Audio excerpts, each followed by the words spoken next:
Divine മിറാക്കിളിലേക്ക് എല്ലാവർക്കും സ്വാഗതം. ഓം വാരാഹി അമ്മേ നമോ. നിഷ്ഠയോടെ ദേവിയെ പ്രാർത്ഥിച്ചാൽ എല്ലാ ആദിവ്യാധികളും ഒഴിഞ്ഞു പോകുന്നതാണ്. അമ്മയെ പൂർണ്ണ വിശ്വാസത്തോടുകൂടി പ്രാർത്ഥിക്കുക. ദേവി ഒരു കവചം പോലെ നമ്മുടെ കൂടെ ഉണ്ടാകുന്നതാണ്. ദേവീപ്രഭ നമുക്ക് ചുറ്റും ജ്വലിച്ചു നിൽക്കും. ആ ദിവ്യപ്രഭയിൽ നമ്മുടെ കഷ്ടതകളും ദുഃഖങ്ങളുമെല്ലാം ലയിച്ചില്ലാതാകും.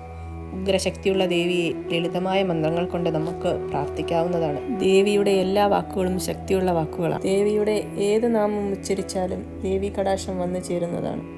ദേവി ഏത് ദുർഗതികളിൽ നിന്ന് നമ്മെ കൈപിടിച്ചുയർത്തും. നമ്മുടെ ജീവിതത്തിലുണ്ടാകുന്ന ധനപരമായും അല്ലാതെയുമുള്ള ദുഃഖങ്ങൾ അമ്മ മാറ്റിത്തരുന്നതാണ്. വളരെ പെട്ടെന്ന് ആഗ്രഹിക്കുന്ന കാര്യങ്ങൾ സാധിച്ചെടുക്കുന്ന ഒരു മന്ത്രമാണ് ഇന്ന് പരിചയപ്പെടുത്തുന്നത്.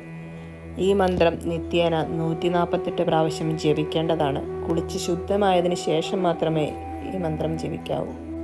ഇതാണ് ആ മന്ത്രം.